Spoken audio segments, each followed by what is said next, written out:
The silence took over the private dining room at Le Bernardin when Robert Thompson raised his glass. He automatically smiled as if he were about to announce my promotion after 6 years of dedication at Thompson Financial Advisors. To our extraordinary team, Robert began in his usual charming way, and especially to Ashley Wilson. My heart started racing. Finally, recognition for the 43% growth in the investment portfolio I managed. Ashley has shown some impressive qualities during her time with us, he continued, his smile not reaching his eyes. Unfortunately, not the qualities needed to take Thompson Financial to the next level. I felt the color drain from my face.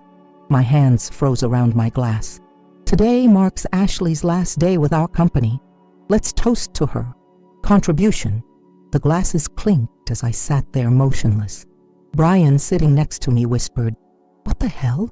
But I couldn't reply. Robert was already turning his attention to Megan Warren, announcing her as the bright future of Thompson Financial. I slipped away from the table unseen. In the bathroom, I fixed my gaze on my reflection in the mirror. He's going to regret this, I promised myself, taking a deep breath. Subscribe to the channel and hit like to get access to more stories like this. 3 weeks before the public humiliation, I noticed irregularities in the transfers between clients' accounts. Small temporary transactions that bounced back after 48 hours. Typical unauthorized loans of funds. I stayed after hours, tracking the pattern. Every single temporary transfer had Robert's digital approval. At first I thought it was just a risky strategy to boost profits, until I discovered the Warren family account. That one was different. The funds siphoned from that account never returned in full. Over the past 2 years, more than $3 million disappeared in small installments. Elizabeth Warren, Robert's brother's widow. She had entrusted him with the family's finances after her husband's death. I took photos of documents, downloaded transfer records, saved everything in secure drives. Not because I suspected I'd get fired, but purely on an instinct of self-preservation. That information was dangerous. The next day, Robert introduced Megan as my new assistant, a recent graduate with exceptional potential. The real reason became clear when I realized she would now monitor all my activities in our systems. Calling Jonathan Baker was harder than getting fired. We hadn't talked since graduation at Harvard, where he promised that we'd revolutionize Wall Street together. Jack, it's Ashley Wilson. Ashley? Wow. How old are you now? Still out there running the financial world? Actually, I got fired yesterday. A momentary silence. That doesn't make any sense. You're the best analyst I've ever known. I need 15 minutes of your time. I've got a proposal that Baker Capital will be interested in. We met up at the little cafe near Central Park. Jack had grown more mature, but that same ambitious sparkle was still in his eyes. I want to buy Thompson Financial, I declared after explaining the situation. Jack laughed. Robert would never sell to you. He will when he finds out I have enough evidence of fraud to send him to jail.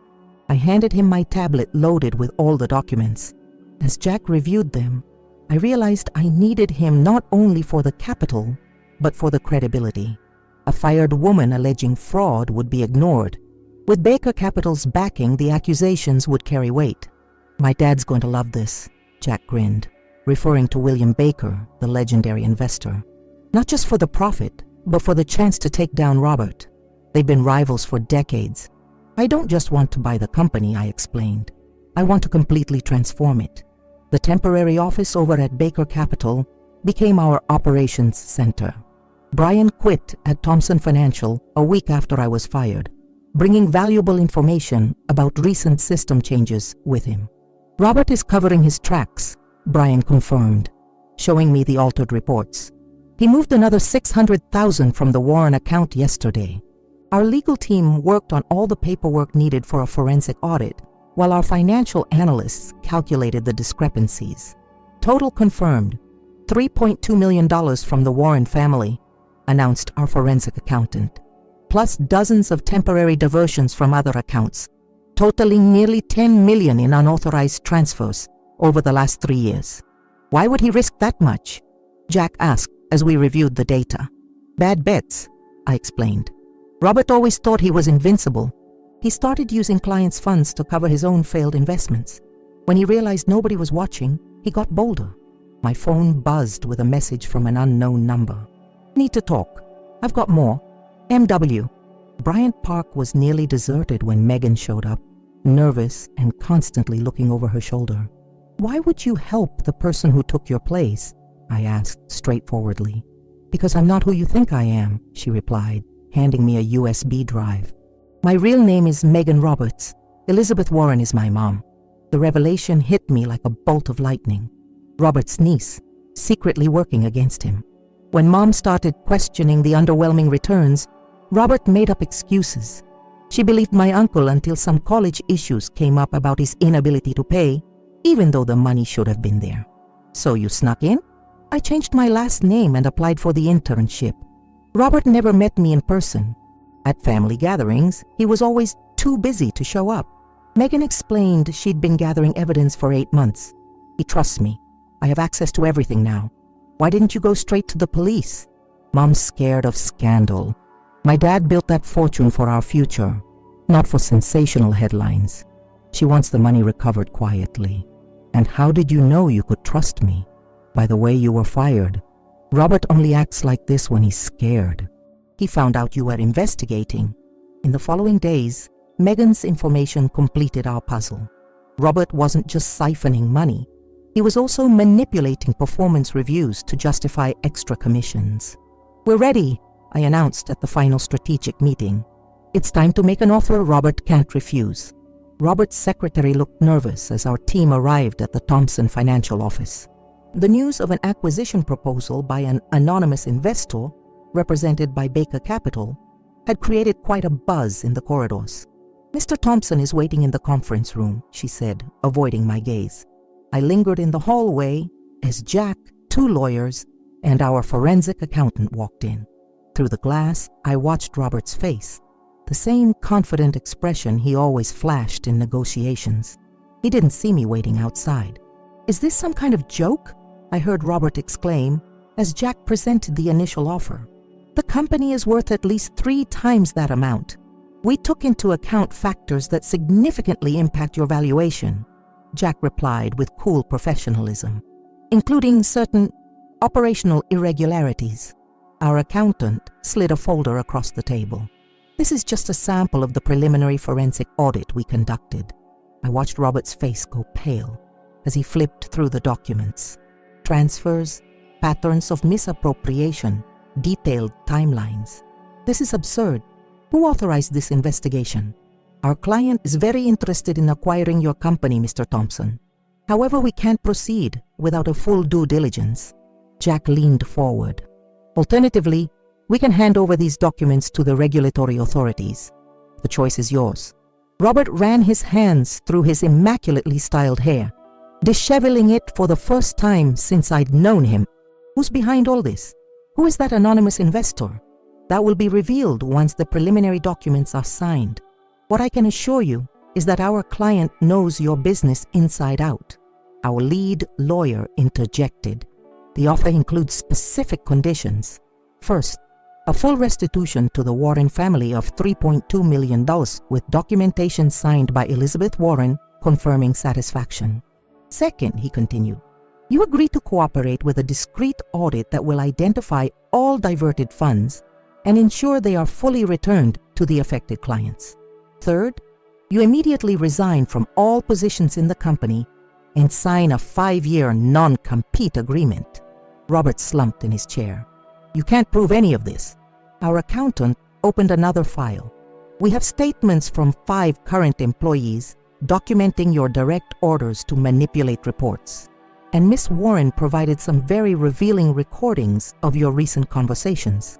Megan, Robert's confused face would have been comical under different circumstances. She prefers to be called by her real name, Megan Roberts, daughter of Elizabeth Warren and her late brother. I saw the exact moment Robert realized the magnitude of his mistake. That look of utter defeat, the same he'd tried to force on me during the firing luncheon. Consider your alternatives, Mr. Thompson, Jack concluded. Public scandal, criminal proceedings, destroyed reputation, or a discreet transition and a chance to start over somewhere else. 3 hours later, Robert signed the preliminary documents. 5 days later, after further checks and lawyer consultations, the sale was finalized. Thompson Financial Advisors officially passed into new hands, with most employees and clients none the wiser about who was really behind the acquisition. Robert's old office still had the same furniture, but it already looked different. I ordered the removal of all his photos with celebrities and politicians. In their place went just one plant and a few pictures of the team at corporate events. I sat in the leather executive chair, adjusting it to my height. It being lower than Robert's had always been important to him as a symbol of power. Megan walked in, managing a smile. "He just got here. Thinks he's here to meet the new owner. How does he look?" "Nervous. Straightened his tie 3 times in the elevator." "Everyone ready?" I asked, looking at Jack, who nodded from the sofa in the corner of the room. "Brian's with the team in the conference room. William just arrived too." William Baker, Jack's father and a legend in the financial world, had made it clear he'd be there for this moment. "I wouldn't miss this for the world," he had said when confirming his attendance. "Miss Roberts," I addressed Megan formally, "could you bring Mr. Thompson, please?" I spun my chair toward the window with my back to the door, just like Robert used to do when he wanted to intimidate visitors. I heard the door open, hesitant steps, and Megan announcing, "Mr. Thompson, here to meet the new owner." Silence. I counted to 3 in my head and slowly turned my chair around. The shock on Robert's face was immediate. Disbelief, then anger, followed by something close to panic. "Hello, Robert," I said calmly. "Please, have a seat. Is this some kind of joke?" He looked at Jack and William in the room's corner, seeking an explanation. "Not at all. I'm the new owner and CEO of Thompson Financial Advisors, or rather of the company that won't carry that name for much longer." Robert stood up, swaying slightly. "That's impossible. You don't have the resources to—" "Baker Capital believed in my business plan," I interrupted, "and in my ability that you always underestimated. You won't be able to run this. All the clients will leave once they find out." "Actually," William Baker interjected, rising, "we've already spoken with your 20 biggest clients. Everyone's excited about the company's new direction, especially after hearing about the past issues. This is retaliation, Business, Robert," I cut in. "Just business. Didn't you say when you fired me publicly that it wasn't personal, just a business decision?" Megan stepped closer, placing a folder on the table. "Mr. Thompson, here are the final documents regarding the return of the Warren family funds. My mother has verified and approved them." Robert's face flushed as he recognized her voice. You've been deceiving me all along?" "I learned from the best," Megan replied coolly. "The uncle who stole from his own nephew's education fund." Robert slumped back in his chair, defeated. "What do you want from me now?" "Nothing," I simply answered. "Your part is over. The funds have been returned and the company has changed hands. You're free to go, as long as you stick to the non-compete agreement. And if I talk, make this public?" Jack laughed. "And publicly admit you committed fraud, that you were duped by your own niece and outdone by an employee you fired unjustly? Go ahead." "Your office has already been cleared out," I informed him, pointing to a box in the corner filled with his personal items. "Brian will walk you out. As of tomorrow, your badge won't work anymore." Robert slowly got up, looking at least 10 years older. "You can't do this. This company is my life. It's in my DNA." "It was," I corrected, turning my attention back to the documents on the table. "Good luck, Robert." He picked up the box with his belongings, took one last look at the office, and left without another word. Once the door closed, I exhaled a breath I hadn't realized I was holding. Jack came over and put a hand on my shoulder. "How do you feel, President Wilson?" he asked. I spun my chair back toward the window, looking out at the city, like the real work has just begun. The first days after the acquisition were chaotic. We gathered all the employees in the biggest space available for an announcement that would change everything. "Good morning, everyone," I began, noticing the confused looks. Many were still processing Robert's sudden exit and my surprising return. "I'm here as the new owner and CEO of this company." A buzz immediately went around. I raised my hands to calm everyone down. "I understand the confusion. 3 weeks ago I was fired right here in this building. Today, I return as the owner. This wasn't planned as a dramatic move. It's the result of significant findings about how this company was being run. I explained the irregularities we'd uncovered without going into too many criminal details, and my vision for the company's future. From today on, we are no longer Thompson Financial Advisors. We're becoming Integrity Wealth Partners.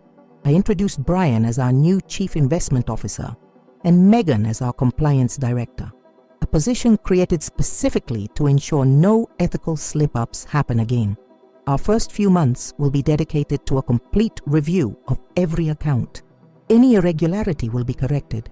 Every client will receive a detailed report showing exactly how their investments were managed in the past and how they will be from now on. In the following weeks, my life turned into a marathon of meetings. I personally talked to the top 100 clients, explaining the changes and our new philosophy. To my surprise, only 3 decided to move their assets to another institution. They told me they always suspected something was off, Brian commented after one of these meetings. But they trusted you, not Robert. That's why they stayed. We implemented a radical transparency system.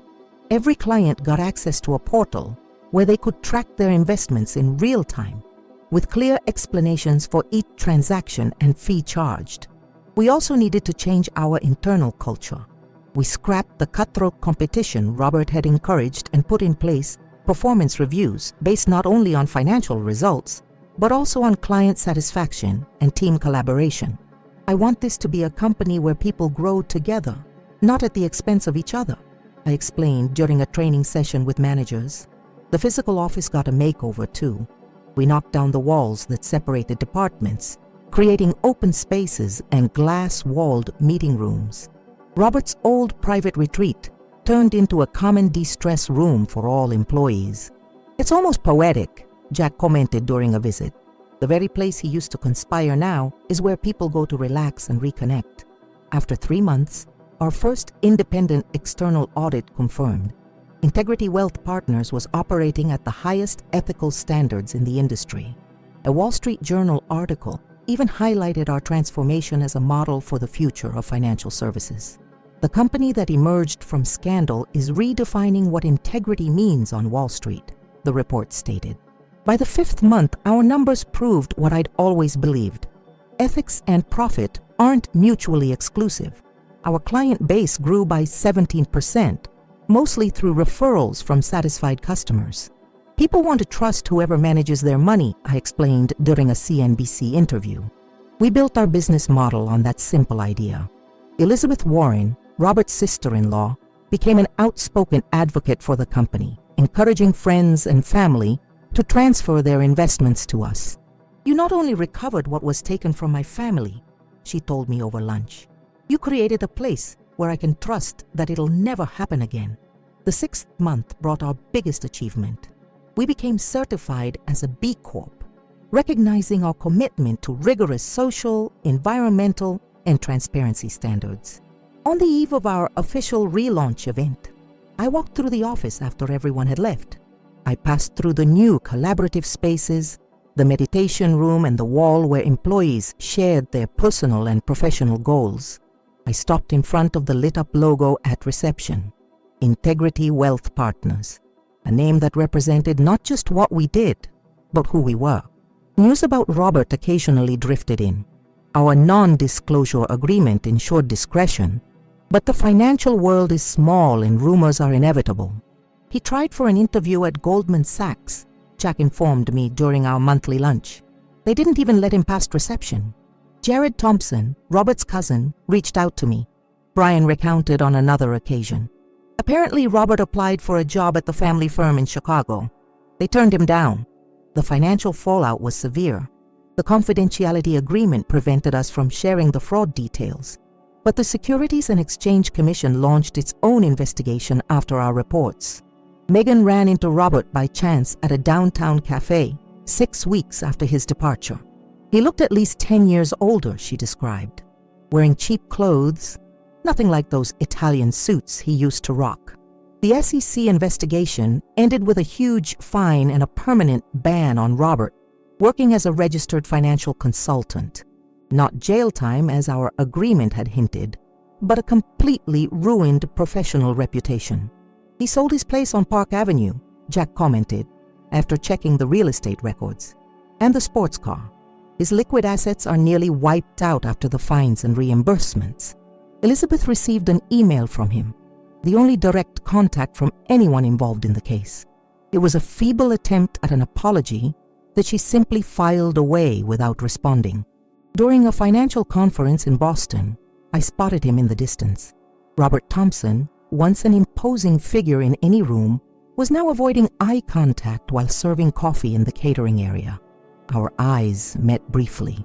There was no anger in his, just an empty resignation. I nodded politely and walked on. Later, I heard that he had landed a job as an administrative assistant at a small brokerage in New Jersey, a role with no access to client accounts or financial responsibilities. "Do you feel sorry for him?" Megan asked when I mentioned the encounter.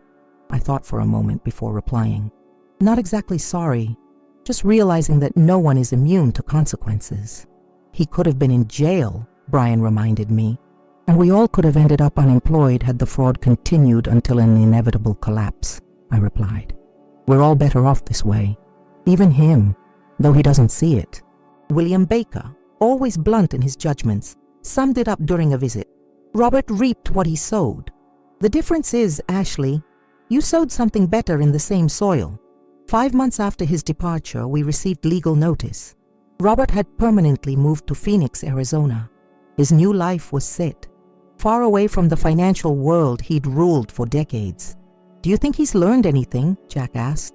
"I hope so," I answered honestly. "Not out of revenge, but because transformation starts with admitting your mistakes." The last update we got said Robert was working full-time at a hardware store. A simple, anonymous life, without the luxury and power he was once used to.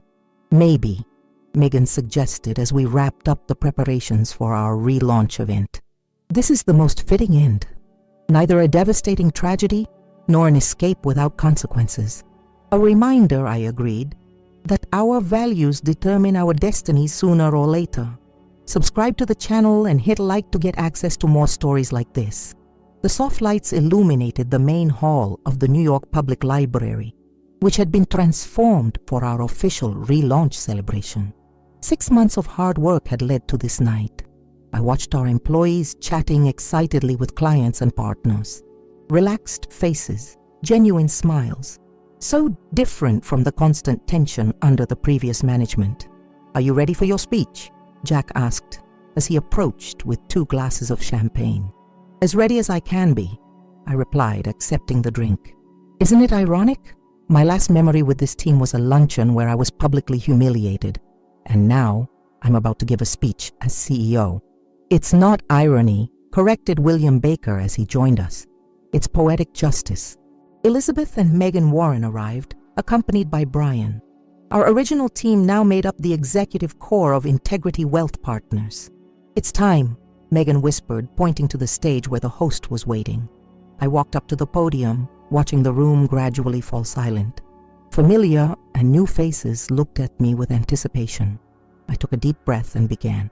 Exactly 6 months and 18 days ago, I lost my job during a corporate luncheon. I wasn't given any warning or a chance to defend my work. It was designed to be humiliating. I paused. The audience looked surprised by my candor. Many would have expected tonight to be my moment of revenge, the triumphant moment where I celebrate taking control of the company that discarded me. It would be the perfect ending to a redemption story, right? I smiled, shaking my head. But what I've learned in these 6 months is this. Real victory isn't in the moment of confrontation. It's not about proving someone was wrong about us at that moment. I gestured toward the new company logo projected on the wall behind me. Real victory is in what we build, in the trust we restore, in the relationships we strengthen, in the culture we create together. I walked around the stage, connecting with different parts of the audience. Integrity Wealth Partners wasn't born out of the ambition to own something. It was born from the belief that we all deserve better. Our clients deserve absolute transparency. Our employees deserve an environment where integrity comes before quick results. And our industry deserves role models who raise the ethical bar. I glanced at our teams scattered throughout the hall. Tonight, we're not just celebrating an acquisition. We're celebrating a transformation of not just the company, but each of us. We've grown beyond what we thought possible. We've overcome limitations that others once imposed on us. Elizabeth Warren smiled with tears in her eyes. When I lost my job that day, I thought I'd reached my limit, that I was incapable of going further, as Robert often insinuated. Today, I realized that moment wasn't the end, but the beginning. I raised my glass. To Integrity Wealth Partners, not just a name, but a promise we renew every day with our clients, our team, and ourselves. Applause filled the hall. As I looked at the smiling faces around me, I realized my journey had come full circle, from the luncheon where I lost everything to this celebration of building something I'd never imagined. Later, I stepped away from the celebration for a brief moment of quiet on the balcony. The nighttime view of Manhattan gave me perspective. "Spare a penny for your thoughts?" Megan said, joining me. "I was thinking about Robert, actually." "Really? Why?" "Because he never understood true power. He thought it was being in control, making all the decisions, inspiring fear." I looked over at our team through the glass doors, chatting, laughing, celebrating together. "True power is this," I said. "It's about building something people want to be a part of, creating a legacy based on values that will outlast us." Jack came up, followed by Brian and Elizabeth. "Ready to head back?" he asked. "The future is waiting." I took one last look at the city, then at the people who made it all possible, my new professional family, my true legacy. "Yes," I replied firmly, "I'm ready." As we returned to the celebration, I finally understood. Life rarely gives you a perfect second chance. Instead, it offers opportunities to build something entirely new out of the ashes of what was lost. It wasn't about reclaiming what was taken. It was about creating something that would never have existed otherwise. And in that, I discovered the sweetest victory of all. Subscribe to the channel and hit like to get access to more stories like this.